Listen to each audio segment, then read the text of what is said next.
Willkommen in Rachereich. Bitte vergessen Sie nicht, unseren Kanal zu abonnieren und dieses Video zu liken. Tack så mycket. Ich bin Serena Keller, 34, aufgewachsen in Doktornähe von Luzern und Hautunternehmerin, aber nicht UFD-Art, wie mein Bruder sich das immer vorgestellt hat. Weil ich kennst Art Mensch, laut, immer in Doktormitte, überzeugt, dass Erfolg nur denen gibt, wo am meisten Platz in jedem Raum einnimmt. So ist Jan, mein ältere Bruder. An dem Morgen, wo du gleich mit mir in den Gang von seinem Büro wärst reinlaufen, habe ich noch nicht gewusst, dass einziger Satz und Flug vom Laptop das Gesicht von unserem Leben für immer wird ändern. Wenn du mir zuschlägst, nimm dir einen Moment und frag dich, was machst, wenn dich jemand öffentlich demütigt und du hast eigentlich alle Scharte in Doktorhand. Das ist meine Gicht. Und sie fängt genau hier an, im Herz von seinem sogenannten Reich. Es ist 8:12 Uhr, typische Zürcher Morgen. Draussen hat es Nieselregnen so viel, dass die Strasse im Licht von Doktor Tramlampe glänzt wie ein Glas. Ich laufe durch die Räder in seinem Bürogebäude, wo er immer so stolz als «Sis» bezeichnet. In dem Moment los ich das Wort nicht korrigieren. No nicht. Im Lift lügt mich mein Spiegelbild an, glatte Blazer, dezente Schmink, da locker zusammenbunden. Ich gehe ruhig US, aber in meinem Magen liegt so eine kleine Kugel aus Blei. Die letzten Monate hat sich Spannung aufgebaut, Satz für Satz, Blick für Blick. Ja, hat sich immer mehr verhalten, als wäre ich bloß ein Störfaktor in seinem Weg statt der Frau, wo ihm überhaupt ermöglicht hat, da drin zu wirken. Die Türe in Doktor 5. Stock glitt auf und meine High Heels klängen auf im kalten Steinboden. Ich gehe die Mitarbeiter, wie sie den Schopf senken, wenn ich vorbeilaufe. Nichts Offensichtliches, aber gerade genug, dass ich spüre, er hat seine Version schon erzählt. Vor seinem Büro steht sein Assistent, nervös, die Hände ineinander verschränkt. Serena, er ist gerade nicht in guter Stimme. Flüstert er. Ich lächle nüchtern. Das überrascht mich nicht mehr. Ich klopfe nicht an. Ich öffne die Türe. Jan steht hinter seinem grossen Tisch, die Krawatte läutet, schämt halb offen. Auf dem Bildschirm leuchtet eine Präsentation, alle Folien voller Zukunftspläne, wo ich nicht mehr kennen soll. Sobald er mich sieht, verzieht sich seine Stimmung. Was machst du noch da? Seine Worte sind keine Frage, eher eine Attacke.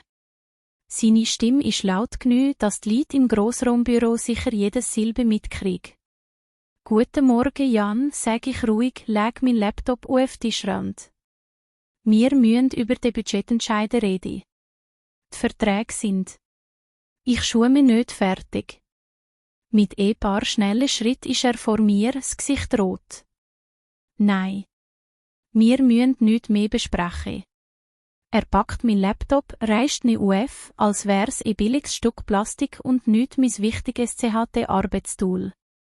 In den paar Sekunden gehe ich alle Dokumente, alle Excel-Tabellen, alle Mailentwürfe, wo ich die letzten Jahre geerbt habe. Dann passiert es, mit voller Kraft schleudert er den Laptop aus in Doffe vom Gang. Ein metallischer Knall, ein kurzer Schrei von jemand im Büro und der Stille. So still, wie es nur gibt, wenn alle Witness von etwas Unfassbarem sind. Verbiss dich aus meinem Gebäude, brüllt er. Das ist ein Ort für echte Unternehmer. Du bist höchstens ein Schmarotzer, wo nicht mehr loslässt. Seine Worte schneiden tiefer als der Flug von meinem Gerät. Ich verstehe im Blick von den Mitarbeitern alles, Mitleid, Peinlichkeit, aber vor allem Angst. Keiner rührt sich. Keiner sagt etwas. Die Macht liegt offensichtlich auf seinem Pult, nicht auf meinem. In mir kämpfen zwei Stimmen. Die will zurückbrüllen, vor allem die einzige Zahl ins Gesicht schmiss, wo seine ganze schon innert Minute zerstört schönt. Die andere Stimme flüstert, nicht. No nicht. Halt's Maul. Nutz den Moment. Ich schnaufe tief durch die Nase zwei, dann ganz locker in die Hosentasche, obwohl sie leicht zittert. Wenn du das so gehst, sag ich langsam, dann ist das heute der letzte Tag, wo ich du bin. Er lacht spöttisch, macht eine abwehrende Handbewegung. Perfekt. Nimm dein Zeugs und gang's. Ab heute schreibe ich die Regeln. Ich drehe mich lauf am zerstörten Laptop vorbei. Bildschirm ist aufgesprungen, Spalt wie Wunde.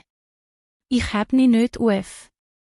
Es ist kein Zufall, dass gerade heute ein anderer Vertrag wichtiger ist als jedes File, wo darauf war. Im Gang, noch immer beobachtet von Dutzenden Augen, bücke ich mich langsam, nicht wegen dem Gerät, sondern um meine Tasche zu nehmen. In dem Moment wird mir klar, das ist keine Niederlage. Das ist Startschuss. Ohne mich noch einmal umzuleben, laufe ich zurück zum Lift.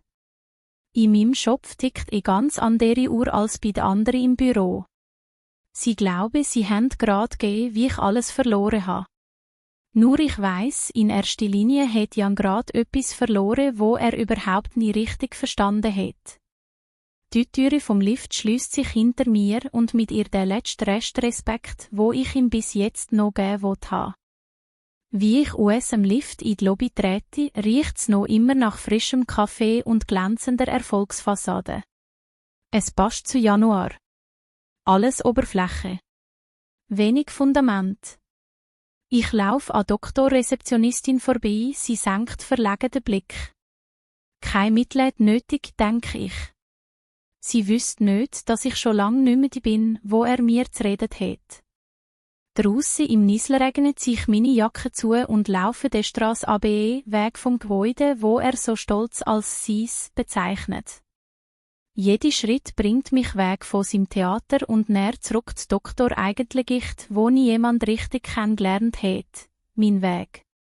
Vor 4 Jahren, 2019, habe ich nicht mehr im Grossraumbüro gesessen, wie er sich das immer vorstellig gemacht hat. Ich bin jede Abend noch in ein kleines Architekturbüro gegangen, habe Grundriss studiert, Mietverträge gelesen, mit Bankern Diskussionen geführt, wo Janni interessiert haben. Für ihn hat es genug gewesen, dass jemand anders die Struktur regelt. Für mich ist gerade Struktur alles gewesen. Einmal hat mir Herr Baumann, ein älterer Immobilienberater US Zug, einen Satz gesagt, wo ich nie vergessen habe. Frau Keller macht den, wo im Grundbuch steht, nicht den, wo das grösste Bürotürschild hat.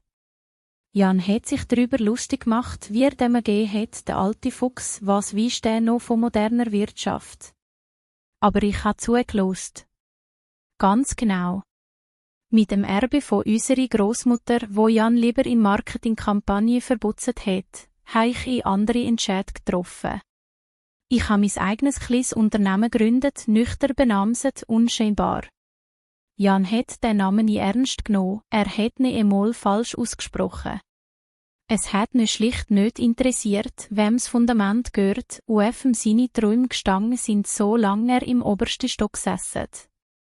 Jetzt, im Tram, wo ich Richtung City rattle, mache ich mein Handy auf Flugmodus.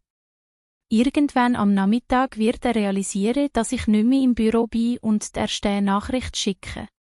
Ich will meinen Schopf klar haben, bevor es so weit ist.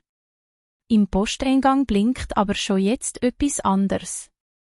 Betreff: Frist Mietvertrag Bestätigung nötig bis heute 17 Uhr. Absender: Baumann und Partner Immobilien. Ich öffne das Mail. Die Worte sind nüchtern, sachlich, aber für mich tönt jede Zeile wie Dr. Lise Countdown zu etwas Grossem. Sie bestätigen, dass der aktuelle Mietvertrag für die Firma von meinem Bruder automatisch verlängert wird, wenn keine gegenteilige Erklärung von Dr. Eigentümer Schund. Eigentümer gsit. Ein Wort löst eine kleine Welle von Wärme in mir aus. Jan hat sich nie darum gekümmert, wer genau hinter diesen Strukturen steht.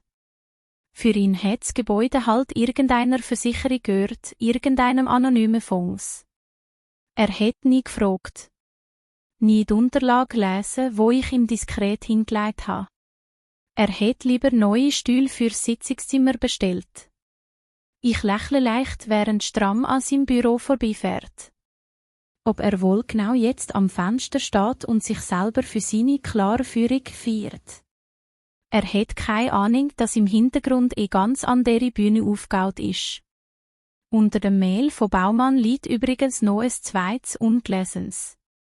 Entwurf Kündigung Mietvertrag bitte prüfen. Ich tippe UF öffnen, aber stopp kurz vor dem Dokument. Ich los den Moment ganz bewusst in Doktor Lufthang. Nicht US Unsicherheit, US Respekt vor Doktor Konsequenz.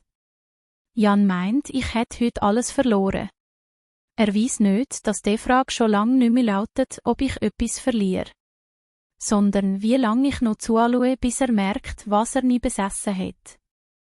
Wenn ich darüber nachdenke, wo das alles wirklich angefangen hat, dann steht nicht das Büro im 5. Stock vor mir, sondern ein kleines Reihenhäuschen am Rand von Luzern.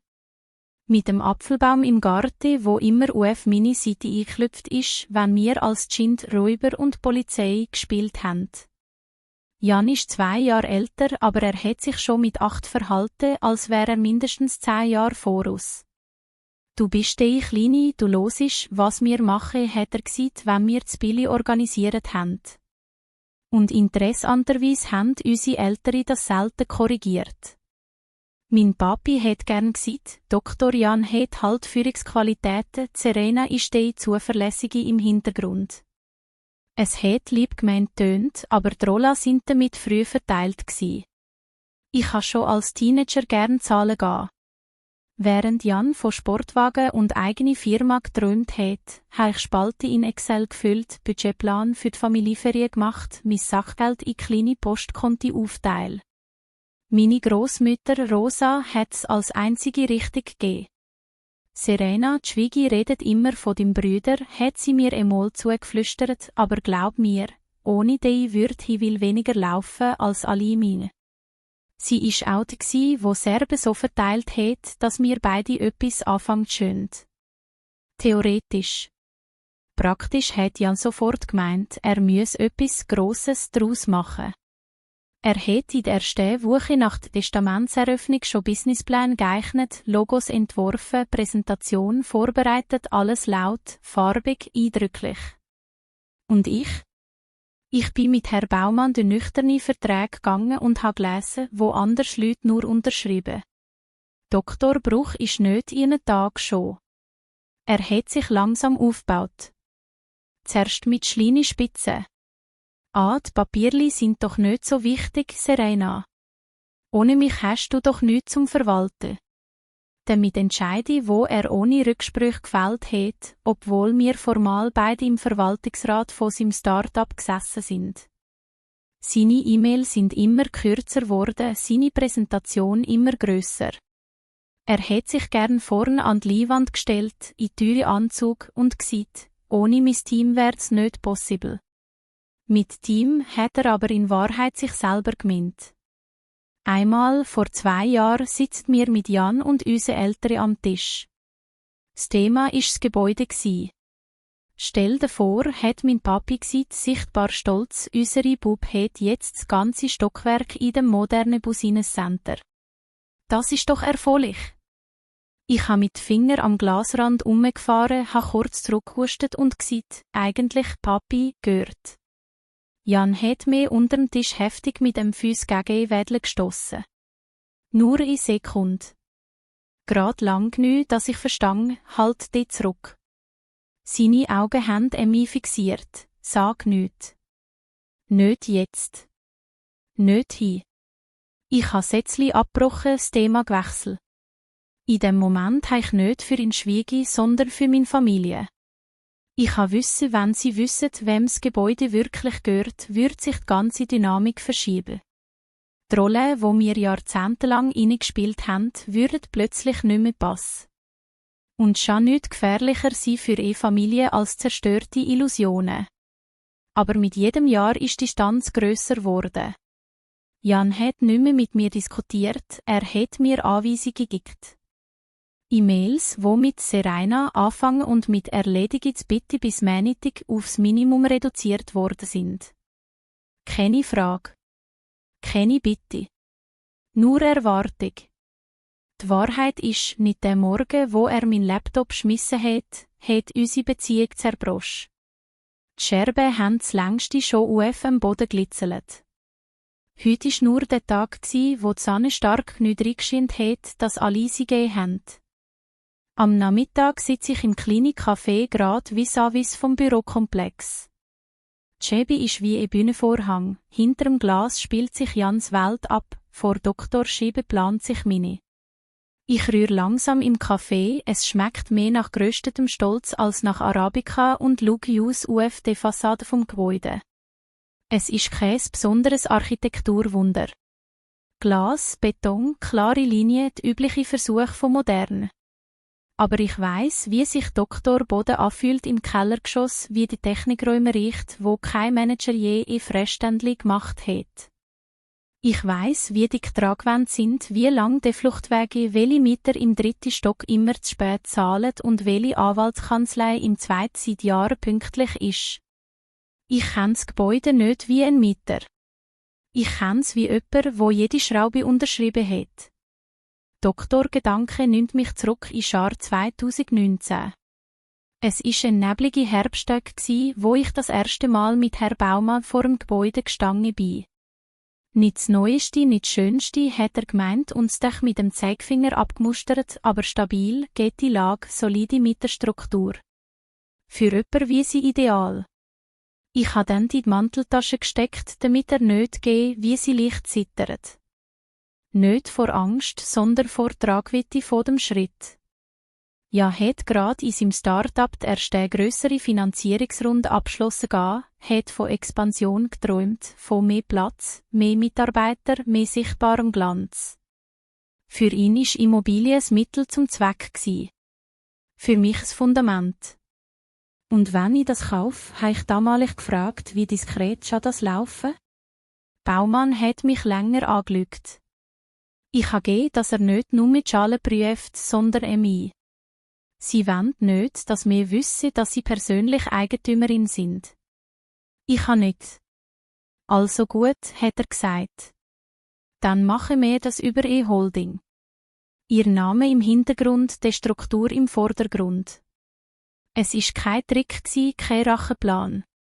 Nur ein nüchterner Entscheid. Ich habe gemerkt, dass mein Bruder sich langsam in einen Mensch verwandelt, wo Macht lieber spielt als verantwortet. Und ich habe wissen, wenn jemand so ist, setzt mir nicht ins Grundbuch, sondern höchstens in einen Mietvertrag. Im Café mache ich meine Laptoptasche auf, den Ersatzlaptop, wo ich so ein Morgen intuitiv mitgenommen habe. Als hätte ein Teil von mir gewusst, dass der andere den Tag nicht überlebt. Ich logge mich in mein Online-Banking 2, dann ins Portal von Baumann und Partner. Es dauert kein lang, bis ich wieder vor diesen 2 Dokumenten sitze. Verlängerung Mietvertrag Firma Keller Dynamics GmbH. Und Entwurf Kündigung Mietvertrag gleiche Firma. Über dem Bildschirm durch die erste Front gehe ich ans Logo. Gross, glänzig, arrogant. Um mein Haus läuft Mitarbeiter mit Lanyards, Kaffeebecher, Notizbücher. Sie glauben, dass die Welt, wo sie gerade umtriebig durchqueren, stabil und sicher ist. Keiner von ihnen weiss, dass es von ein paar Klicks abhängt. Ich lehne mich zurück und frage mich, wieso habe ich das Gebäude eigentlich wirklich gekauft? Sicher nicht, um ihn einmal zu Büs lehren. Das wäre zu plump. Ich habe es gekauft, weil ich nicht mit Schleine im Hintergrund sein will, wo immer nur reagiert. Ich habe einen Ort wollen, wo die Entscheide, wo ich treffe, lütig sind, auch wenn kein Mensch sie klatschend bejubelt. Jan hat sich die letzten Jahre gern als Eigentümer gefühlt. Er hat Sitzungen gemacht, als würden Shows gehören. Er hat neue Empfangsmöbel bestellt, Logo an die Innenwand picken lassen, Apero im Foyer organisiert. Ich habe ihm nie in den Arm gefahren. Im Gegenteil, ich habe die Rechnungen pünktlich beglichen, die Miete vergauten, seine Wünsche berücksichtigt. Weil Macht, die Schwiegtscha, langfristig immer stärker ist als Macht, wo brüllt. Mein Handy vibriert. Der Flugmodus ist US. Erste Nachricht von Jan. Wo bist? Wir müssen reden. So tschest nicht einfach gehen. Ich starre aufs Display und denke, es ist spannend, wie schnell es bis die aus meinem Gebäude zu «mir müssen reden» wird, sobald die Illusion wackelt. Schuhe zu mir zurück, atme langsam aus. Der Kurs ist klar, aber der Schritt, wo jetzt folgt, trennt für immer das Vorher vom Nachher. Auf meinem Bildschirm blinkt der Cursor gerade neben dem Wort Kündigung. Im Gebäude gegenüber hat ja keine Ahnung, dass die Grundmauer von seinem Imperium nüchtern und sachlich mir gehört. Und dass ich heute zum ersten Mal überlege, den Fakt nicht länger zu verstecken.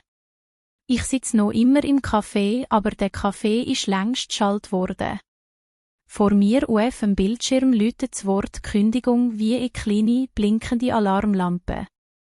Nicht für mich fürne. Für seine Illusion. Für seine Art, mit Leuten umzugehen. Meine Finger schweben über Doktor-Tastatur. Es wäre so einfach, jetzt auf Sende zu drücken, Doktor-Mietvertrag fristgerecht zu kündigen und dann zu schauen, wie alles Schritt für Schritt zusammenfällt. Aber ich weiss, hinter seinem Logo steht nicht nur er. Da sind Sekretärinnen, Junioranalysten, IT-Leute, die jeden Morgen zu früh aufbinden, um innere Familiensicherheit zu geben. Sie haben nichts mit seinem Stolz zu tun. Ich lehne mich zurück, schliesse kurz die Augen. In meinem Schopf taucht die Stimme von meiner Grossmutter auf. Gerechtigkeit hat nichts mit Rache zu tun, Serena. Gerechtigkeit bedeutet, dass die Konsequenzen wieder zurückgehen zu dem, was sie verursacht hat. Es braucht ein paar Minuten, bis sich die Gedanken sortieren. Ich logge mich ins Mietvertragportal 2 und rufe Detail auf. Da im kleingedruckten Abschnitt, wo ja ganz sicher nie fertig gelesen hat. Der Vermieter behält sich das Recht vor, den Vertrag fristlos zu kündigen, sofern der Mieter den Betriebsfrieden grob stört oder Dritt im Gebäude massiv respektlos behandelt. Ich muss leise lachen. Nicht bösartig, erbitter. Der Morgen hat er mich nicht nur persönlich demütigt, er hat im vollen Grossraumbüro schreiben, Laptop schmissen, die Atmosphäre vergiftet. Im Grunde hat er sich heute selber einen Paragraph schreiben. Ich greife zum Handy und wähle die Nummer von Herr Baumann. Er nimmt nach 2 Tut ab. Baumann? Grüezi, da ist Serena Keller. Es geht ums Gebäude an Doktor. Frau Keller, unterbricht er mich, ich habe gerade gewundert, ob Sie sich heute noch melden. Habt ihr mein Mail gegeben? Ja. Und ich will die zweite Option nutzen. Es ist ein Schürz stillschweig am anderen Ende vom Hörer. Denn Sie sind sicher? Ich schnufe tief 2, ja. Aber ich halt inne. Ich will, dass wir das nüchtern und korrekt machen. Die Firma von meinem Bruder soll sachlich die Mitteilung überkommen. Kein Drama, kein Zusatzkommentar. Nur die Hinweis auf die Vertragsklausel und die Fristlosigkeit. Baumann räuspert sich. Das wird Wellenschlag. Das hat er heute Morgen schon übernommen, antworte ich trocken. Wir sorgen nur dafür, dass die Wellen die richtige Richtung nehmen. Wir sprechen noch über technische Details, Übergabefrist, Zugang zum Serverraum, Sicherheitsschritt. Ich bestehe darauf, dass die Mitarbeiter informiert werden, dass sie vorläufig weiterlöhnt schön arbeiten, bis klar ist, ob das Unternehmen andere Standort findet. Es ist nicht ihre Schuld. Zum Schluss fragt er, wann wollen sie, dass die Kündigung offiziell rausgeht. Ich schaue auf die Uhr. Es ist 14:23 Uhr. Ich denke an die Zeitangabe, wo im Dokumentvorschlag gestanden ist. Morgen am Morgen. Pünktlich, sage ich. Um 8:47 Uhr. Er lacht leise überrascht. Sehr präzis. Ja, antworte ich. Es passt. Wie ich auflege, wird das Café plötzlich stiller, obwohl die Gäste noch immer reden. Es ist die Art Stille, wo inwendig passiert. Schnitt. Trenne von alt und neu. Ich schicke Baumann noch die Shirts-Mail. Hiermit bestätige ich als Eigentümerin die fristlose Kündigung des Mietvertrags mit der Keller Dynamics GmbH per morgigem Datum, Versand um 8:47 Uhr. Dann klappe ich den Laptop zu. Das Gefühl ist nicht triumphierend. Er schwer, aber richtig. Jan will immer den Lautstärkeregler von jedem Raum bedienen. Ich habe heute einen anderen Regler gefunden, der für die Grundlage unter seine Füße. Und ich habe ganz still ein Stück weiter zurück zur Realität gestellt. Der nächste Tag fängt unheimlich normal an. Es ist 7:02 Uhr, als mein Handy sachte vibriert und mich aus oberflächlichen Schlaf reißt. Die Helligkeit vor dem Wintermorgen dringt durch die Vorhänge so milchig, als wo die Welt selber nicht so direkt schaue, was jetzt passiert. Ich hocke mich im Bett auf, strecke kurz die Hände aus und los mein Gefühl zu, bevor ich entscheide, was ich dran mache. Es ist keine Wut mehr da. Kein Triumph. Nur eroische Schwere wie ein Dossier, wo lang auf dem Tisch gelegen ist und heute eine definitive Unterschrift bestand. Ich laufe barfuß in die Schuhe, setze Wasser für Kaffee auf und stelle meine Tasse auf den Platz, wo ich jeden Morgen sitze. Das Ritual gibt Halt, auch wenn der Tag kein gewöhnlicher ist. Um 7:26 Uhr sitze ich am Tisch, Laptop aufgeklappt. Die Mail-Vorbereitung von Baumann liege parat, nüchtern formuliert, sachliche Betreffziele. Fristlose Kündigung ihres Mietvertrags, Zustellung 8:47 Uhr. Ich schaue lang auf den Satz. Ich weiss, dass in seinem Büro, wo jetzt noch dunkel ist, Jan sich vielleicht gerade im Fitnessstudio an seinem Spiegelbild ergötzt oder im Auto zu laut Musik loset und sich für seine harte Kurs von gestern lobt. Für ihn ist der Gast mit mir abgeschlossen. Er hat gewonnen. Punkt. Für mich fängt sie jetzt erst richtig an. Um 8:15 Uhr bin ich parat. Ich habe mein Haar zusammengebunden, ein schlichte Pulli an, keine Rüstung, keine Bühne. Ich sitze diesmal nicht im Café, sondern im kleinen Coworking Space Ehepaar Strasse Witter, wo ich mir seit ein paar Monaten als stille Basis für meine Projekte eingerichtet habe. Es ist fast leer. Es riecht nach Holz und Doktor ersteht Kaffee vom Tag. Auf dem Bildschirm hat sich die Ansicht von Baumanns im System aktualisiert. Geplanter Versand, 8:47 und 0 Sekunden. Doktor Empfänger, die offizielle Mailadresse von Jansini Firma plus die Geschäftsführung plus Doktor Hauswartdienst im Gebäude. Keine emotionale Erklärung. Kein Zusatzsatz. Nur Paragraphen, Verweis auf Vertragsbruch, Datum, Fristlosigkeit. Mein Herz schlägt ein bisschen schneller, aber nicht panisch. Mehr wie vor einem wichtigen Vortrag. Ich kontrolliere zum dritten Mal die Formulierung, die Klausel der Betriebsfrieden, Beschreibung von seinem Verhalten, die Hinweis, dass Züge im Gebäude die Situation bestätigt haben. Baumann hat alles wasserdicht gefasst. Um 8:40 Uhr schaue ich klein zu lang auf die Schiffer von Dr. Uhr. Jede Minute dehnt sich. Ich stelle mir vor, wie das Gebäude langsam erwacht, Mitarbeiter, wo durch die Drehtüre kommen, Kaffeemaschine, wo schnarrt, Tastatur klappern. Jan, wo möglicherweise gerade im Lift in den 5. Stock fährt, in Doktorüberzeugung, er steuert alles. 8:46 Uhr. Ich schnaufe tief ein und strecke die Finger von der Tastatur, als müsste ich körperlich Platz machen für das, was jetzt passiert. Der Versand läuft automatisch, ich muss keinen Button drücken.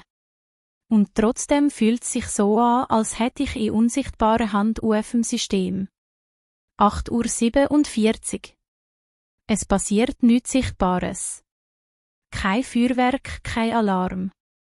Nur ein kleines Aufleuchten am oberen Bildschirmrand. E-Mail-Versand erfolgreich 08:47:02. Das ist alles. In mir verschiebt sich aber etwas. Es ist, als würde ich das Gewicht von den letzten Jahren von meiner Hysterie lösen. Nicht weil ich ihm jetzt Rache genommen habe, sondern weil die Realität endlich zu ihm zurückgefunden hat. Er hat mich vor seinem ganzen Team aus seinem Gebäude geschmissen. Heute lernt er, wem das Gebäude wirklich gehört. Ich stelle mir vor, wie im Büro Dr. Alltag gerade in den ersten Gang schaltet. Ein Mitarbeiter öffnet seinen Mail-Posteingang, Doktor nächste stellt das Meeting um, die Sekretärin druckt die Agenda aus. Und irgendwo, wahrscheinlich im Chefbüro mit dem grossen Tisch, taucht plötzlich die Nachricht auf, nüchtern, sachlich, unerbittlich. Eigentümerschaft Serena Keller. Ich weiss, wie sein Blick in dem Moment wird härter werden, wie er zweimal wird lügen, um sicher zu sein, dass er richtig gegeben hat. Und ich weiss, dass er im ersten Reflex sich selber wird einreden, es müsse ein Irrtum sein. Jan räumt Fehler selten ein. Und sicher nicht gegenüber von mir. Mein Handy liegt stumm neben dem Laptop. Ich habe extra UF lautlos schaltet. Ich will nicht, dass sein Mikrosignal jede innere Bewegung kommentiert. Die Ruhe vom Raum ist fast beruhigend. Einer am anderen Pult tippt irgendetwas in seinen Code, eine junge Frau am Fenster markiert Textpassage in einem Buch. Niemand ahnt, dass in wenigen Minuten im Bürostock weiter oben im Quartier die Welt von meinem Bruder kein stiller wird. Um 8:55 Uhr mache ich mir eine neue Tasse Kaffee. Ich darf jetzt nichts einhetzen. Kein Social Media, keine Schau, was ich im Ghetto habe. Ich löse meinen Blick von seinem Gebäude, es ist wichtig, dass ich mich nicht in seinem Untergang definiere. Es geht um meine Grenzen, nicht um sein Drama. Erst als ich zurück an meinen Platz laufe, sehe ich, dass auf meinem Handy die erste unbekannte Nummer aufgeflimmert ist. Kein Name, nur die Vorwahl vom Geschäftshaus. Verpasster Anruf, 8:52 Uhr. Ich lächle schmal. Die Mail hat einen schneller Weg gefunden als jede Emotion. Und das ist erst der Anfang. Mein Handy liegt neben dem Laptop, stumm wie ein kleines Tier, wo schläft. Ich habe das Display nach unten gerät, weil ich nicht jede Regung vom Gerät in meinem Gesicht geben will. Aber in dem Moment, wo ich zurück an meinen Platz sitze, spüre ich das Vibrieren durch den Tisch. Einisch. Zweimal. Dreimal. Ich ignorier's. Ich setze mich hin, nehme einen Schluck Kaffee und öffne extra demonstrativ eine nüchterne Excel-Tabelle von meinem eigenen Projekt. Ich zwinge mich, die Augen auf die Schale schalte, nicht auf dem Gerät. Es ist ein bewusster Akt. Ich will nicht mehr reflexartig reagieren, wenn er draussen tobt. Nach ein paar Minuten gebe ich doch nach. Ich drehe das Handy langsam um. Auf dem Display leuchtet's im grellen Weiss. 7 verpasste Anrufe Jan. Dazwischen eine unbekannte Festnetznummer, sichere Sekretariat und eine Message von seiner Assistentin. Serena, es geht um etwas Wichtiges. Könnten Sie sich bitte kurz melden? Ich starre auf die Zuzähle und spüre, wie sich ein altes Muster in mir meldet, die Zuverlässige im Hintergrund, wo die Brand löscht, bevor irgendetwas abbrennt. Ein Teil von mir will zurücklöten, die Situation erklären, alle die Angst nehmen. Aber der andere Teil, der neue Ruigi Süd, wenn du jetzt wieder die Verantwortung für seine Fehler übernimmst, lernt er nie etwas. Das Vibrieren fängt wieder an, diesmal ein Videoanruf. Ich drücke auf Ablehnen. Sofort noch einisch.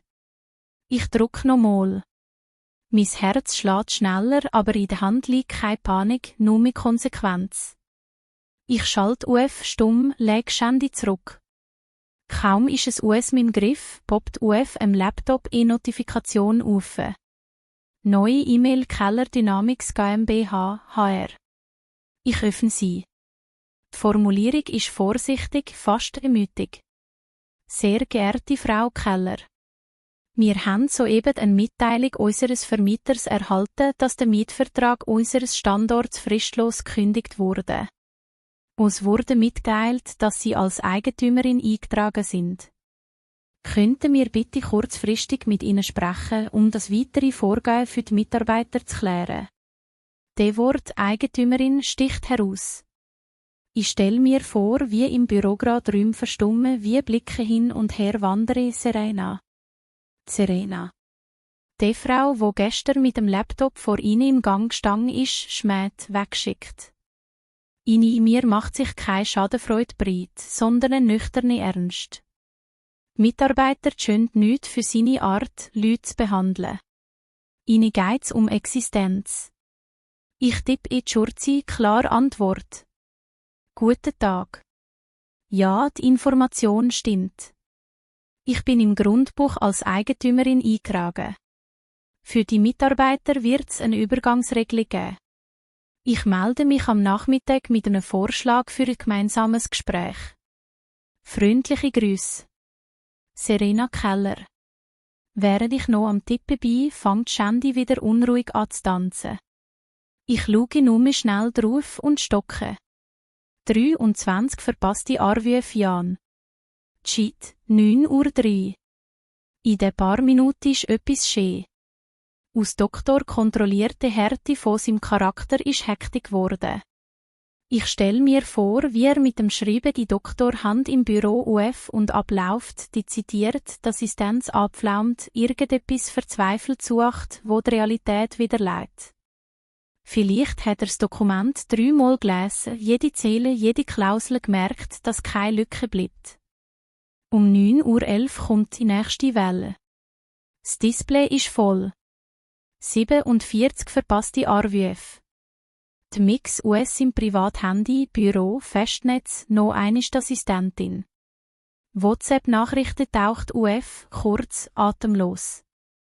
Was soll das? Das tschest du nicht ernst, Mini. Red mit mir.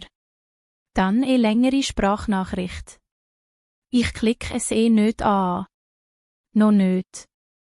Es ist faszinierend, wie sich die Rolle dreht. Früher bin ich die, wo gewartet hat, bis er sich mal Zeit nimmt, irgendetwas zu erklären. Jetzt hat er plötzlich Angst vor meinem Schweigen. Die Macht liegt nicht mehr in seinem lauten Ton, sondern in meiner stillen Lücke dazwischen. Ich lege Shandy etwas weiter weg, als wäre Distanz physisch nötig. In mir kämpfen zwei Serena. Die eine die Schwester, wo ein junge Bub gegeben hat, wie er vor Dr. Klass gemobbt worden ist und ihn damals verteidigt hat. Und die andere die Frau, wo heute vor allem sich selber verteidigen muss. Ich weiss, ich kann ihn nicht einfach ignorieren, bis das Gebäude leer ist. Irgendwann muss es einen Moment geben, wo wir zwei uns wieder in die Augen schauen, nicht als Dezeli und Doktor Grosse, sondern als zwei Erwachsene mit Konsequenzen. Mein Handy vibriert nochmal. Diesmal kein Anruf, sondern eine Nachricht, nur ein Satz. Serena, bitte. Schonst du schon? Zum ersten Mal an dem Tag spüre ich, wie es mich im Brustkorb zusammenzieht. Nicht will ich erweichen, sondern will ich merke, jetzt ist der Punkt schon, wo aus Arroganz Angst wurde ist. Und US Angst vielleicht endlich Einsicht. Aber bevor ich antworte, weiss ich, der nächste Schritt muss gut überlegt sein. Weil der nächste Schritt wird nicht nur seine Firma, sondern unsere ganze Familie neu definieren. Es ist 11:32 Uhr, wie ich schliesslich bestimme, dass das Warten genug lang war. Die Mails sind aus, die Anrufe gekommen, die Situation im Gebäude eskaliert sicher gerade im Stillen. Aber eine richtige Veränderung passiert selten nur in Dokumenten. Sie passiert in den Momenten, wo Leute sich mir in die Augen schauen. Ich schicke eine kurze Nachricht an die Assistentin. Ich bin in 30 Minuten im Empfangsbereich vom Gebäude. Nur Jan und ich. Kein Anderi. Die Antwort stand schnell, verstanden. Ich sorge dafür. Ich spüre eine leicht bizlige Nervosität, wie vor einem Gerichtstermin, wo mir zwar die Akten parat hat, aber das stimmt trotzdem nicht neutral stand. Der Weg zurück zum Gebäude fühlt sich anders an als am Tag zuvor. Den Morgen bin ich als vermeintlich Abhängige ausgeschickt worden. Heute schue ich als zurück, wo das Fundament unter die Füße von dem Ort haltet. Die Fassade glänzt im blassen Mittagslicht, aber ich weiss, dass im Inneren gerade alles zittert. Im Foyer ist es ungewöhnlich still. Die Rezeptionistin schaut kurz auf, ihre Augen werden etwas grösser, als sie mich erkennt. Sie sieht nichts, nicht nur, als wüsste sie plötzlich nicht mehr, in welcher Rolle sie mich begrüßen sollte. Als Ex-Mitarbeiterin? Als Eigentümerin? Ich erlöse sie, grüße sie. Ich bin mit meinem Bruder verabredet. Ich warte keine 5 Minuten, bis die Lifttür mit einer unnötig lauten Ruck auffährt. Jan stürmt aus, das Gesicht blass, die Krawatte schief, schämt nicht mehr so perfekt wie sonst seine Fassade hat Riss. Er bleibt einen halben Meter vor mir stehen. Was hast du gemacht? Seine Stimme ist nicht mehr laut, sondern brüchig. Ich schaue ihn ruhig an. Ich habe einen Vertrag umgesetzt, wo du unterschrieben hast. Nicht mehr, nicht weniger. Er lacht kurz, hysterisch. Du musst doch nichts so tun. Dir ist ja wohl klar, was das bedeutet. Die Firma, die Leute, meine Projekte. Deine Mitarbeiter wählte ich genau darum mit Baumann-Schützen unterbrich ich nicht. Es gibt Übergangslösungen. Aber um das geht's dir grad nicht, oder? Er schwiegt ein paar Sekunden, dann die Fäuste baltet. Dann stößt er das Wort aus sich aus. Seit wann bist du Eigentümerin von meinem Gebäude? Das Mim schneidet. Ich halte im Blick stand. Seit 2019. Nicht von dem Gebäude. Vom Gebäude, wo du mietest. Ich gehe, wie der Satz körperlich wirkt. Er macht einen Schritt zurück, als hätte jemand einen Schlag. Du lügst. Ohne etwas zu sagen, ziehe ich einen ausgedrückten Grundbuchauszug aus meiner Tasche, lege ihn langsam auf den Empfangstisch. Mit jedem Millimeter, wo das Papier zurücklegt, spüre ich, wie die Archive von unserer Rolle sich verschiebt. Er nimmt das Dokument mit zittriger Hand, überflügt es, dann liest er jede Zeile. Seine Lippen formen stumm meine Namen. Es dauert lang. Zu lang für seine Geduld, aber genau richtig für seine Realität. Du hast mir nichts gesagt, flüstert er schliesslich. Die ganze ZYT, du hast mich spielen lassen. Nein, sag ich leise. Ich habe dir vertraut, dass du lehrst, mit Menschen respektvoll umzugehen. Ich habe dich nicht kontrolliert. Ich habe dich beobachtet. Und heute Morgen hast du vor deinen Mitarbeitern klar gesagt, was in dir los ist. Er reißt Dr. Schopf auf. In seine Augen mischen sich Wut und zum ersten Mal Scham. Du tschest mich doch nicht einfach aus dem Gebäude schmiss. Ich atme tief. Du hast mich starr ausgeschmissen. Laut. Demütigend. Der Unterschied ist, ich nütze keinen Schrei, sondern einen Paragraph, wo du akzeptiert hast. Und ich tue es nicht, um die zu zerstören, Januar, sondern um eine Grenze zu ziehen, wo du nie selber hättest akzeptiert. Er will etwas entgegnen, aber das Wort findet keinen Platz mehr. Hinter ihm, im Gang, lügen ein paar Mitarbeiter diskret um die Decke. Sie sehen kein Drama, nur zwei Menschen vor ihnen nüchternen Papier. Und doch spüren sie, da passiert etwas Fundamentales. Ich nehme meinen Ausweis US-Doktor-Tasche und lege ihn ins Dokument. Die Schlüssel zum Gebäude bleiben bei mir, sage ich ruhig. Aber du hast Wahl, Januar. Du kannst den Moment nutzen, um alles als Verrat zu interpretieren oder als klare Folge von deinem eigenen Verhalten. Weder ich noch das Gebäude haben dich je belogen. Du hast dich selber belogen. Für eine Sekunde gehe ich in seine Augen den Bub von früher vor dem Apfelbaum, wo überall erst sie will, aber keine Niederlage verträgt. Dann bricht der Blick ab. Er dreht sich halb ab, starrt in die Leere vom Foyer. Was wird jetzt aus mir, fragt er leise. Ich zuck nicht zurück. Das hast du immer noch selber in Doktorhand. Aber zum ersten Mal ohne die Illusion, dass dir alles gehört. Die Stille, wo anschliessend entsteht, ist schwer, aber sie hat eine andere Qualität als Stern. Es ist keine Stille von Unterdrückung mehr. Es ist von Konsequenz. Wir sitzen ein paar Minuten stumm im Foyer, er ein Schritt weiter weg, ich noch immer am Empfangstisch. Die Leute im Hintergrund verschwinden langsam wieder in ihren Alltag, die Tür geht zu, Lift fährt, das Staturglocke im 5. Stock nimmt das Dröhnen wieder auf. Aber zwischen uns zwei ist nichts mehr wie vorher. Ich brich die Stille als Erste. Jan, sage ich langsam, ich weiss, dass das, was heute passiert, dich fertig macht. Aber glaub mir, wenn's Rache gsi wär, hätt's anders ausgesehen. Er runzelt die Stirn bitter. Wie genau soll ich das verstehen?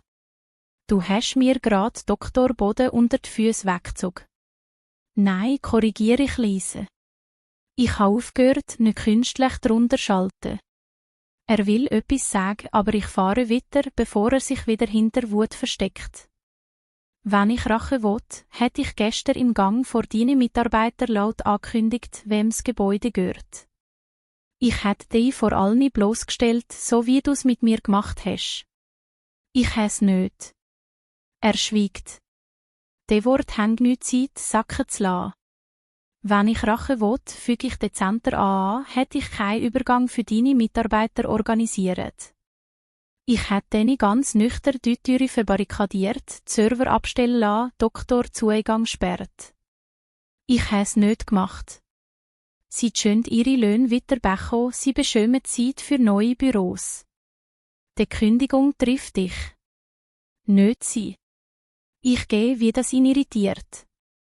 Seine Vorstellung von mir als rechnende kleine Schwester passt plötzlich nicht mehr zu dem Bild, wo er gerade erlebt.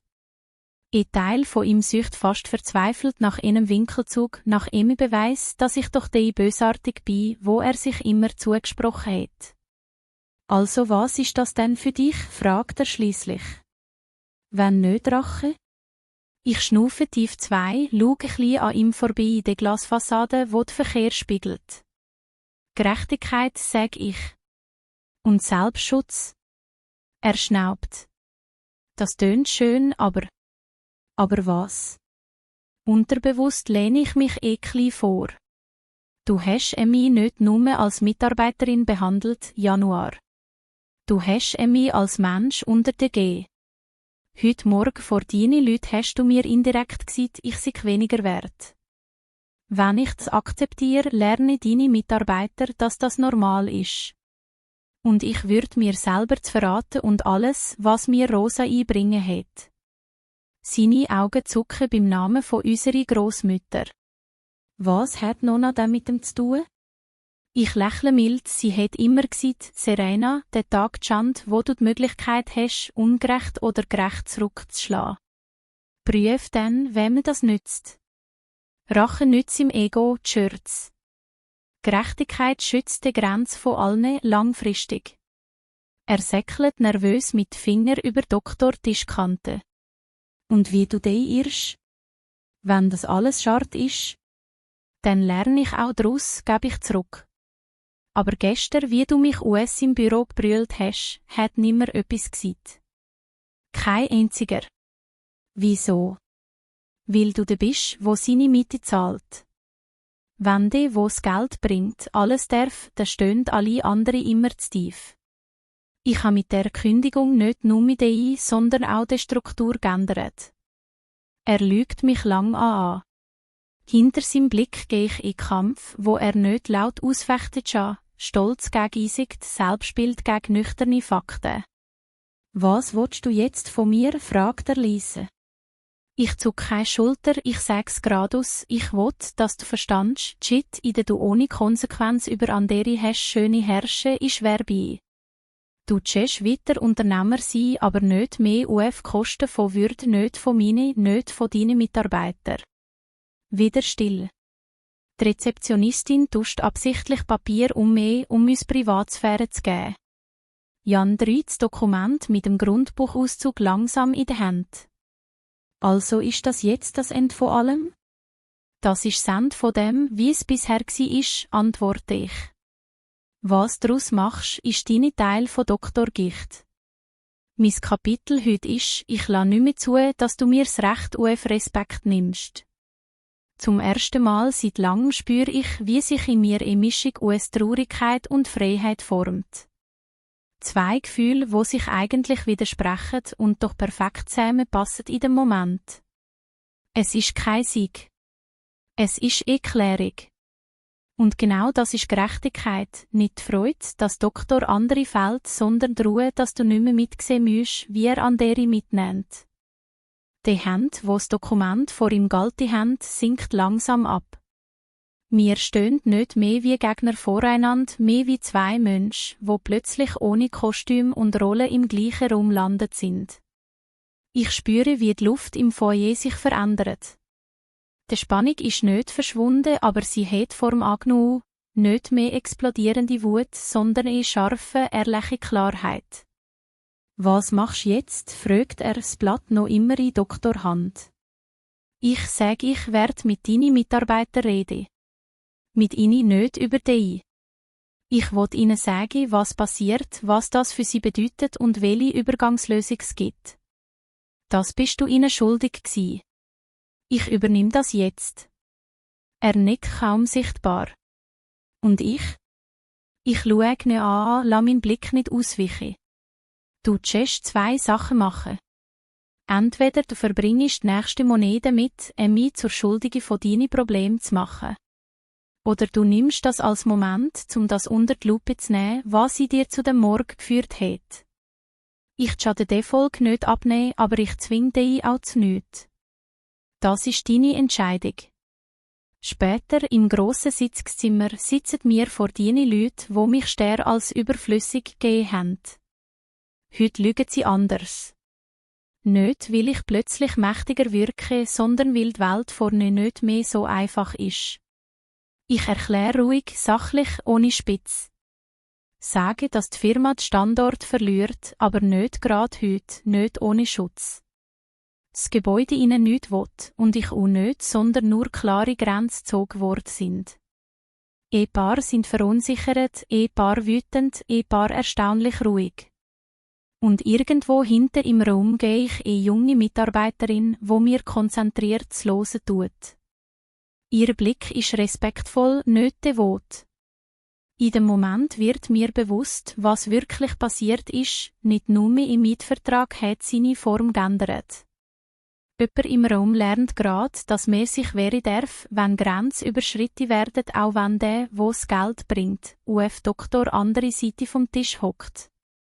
Wie die Sitzung fertig ist, stehen ein paar Leute noch bei mir an, sie bedankt sich nicht für die Kündigung, sondern für die Ehrlichkeit. Einer sagt halblaut, es hat zwar alles durcheinander gebracht, aber es ist das erste Mal, dass etwas nicht einfach unter dem Teppich verschwindet. Ich nick.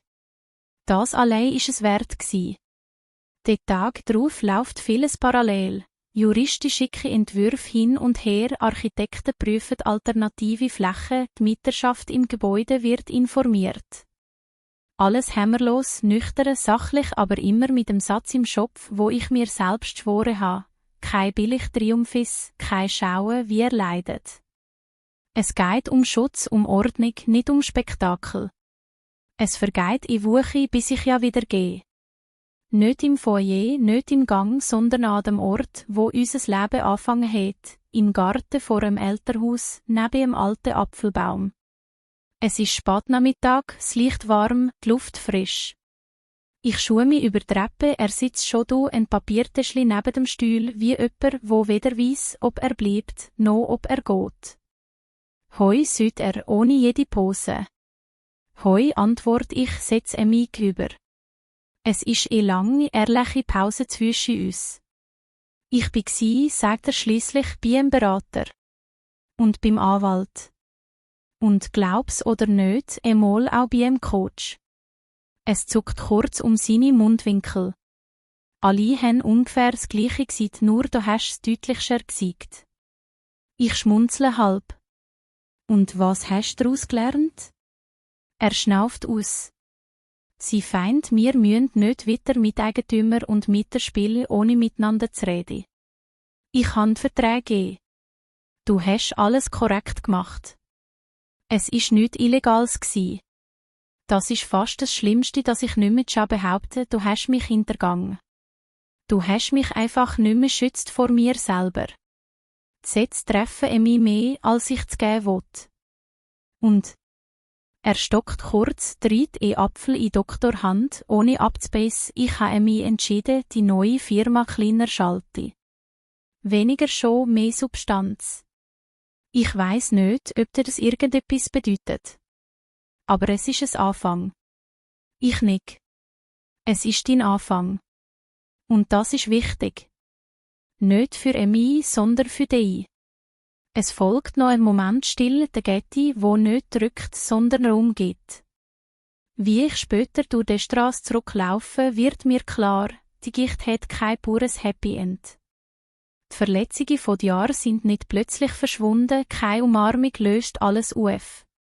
Aber etwas Entscheidendes ist passiert. Ich habe mich selber nicht mehr unterirdisch gehalten, um seine Illusion zu stabilisieren. Ich habe mich sichtbar gemacht und die Konsequenzen der akzeptiert. Was nach dem Stille bleibt, ist keine Leere, sondern ein neuer Klang, meine eigene Stimme klarer als vorher. Nicht laut, nicht schrill. Aber deutlich genug, dass ich sie selbst immer wieder gehe und höre.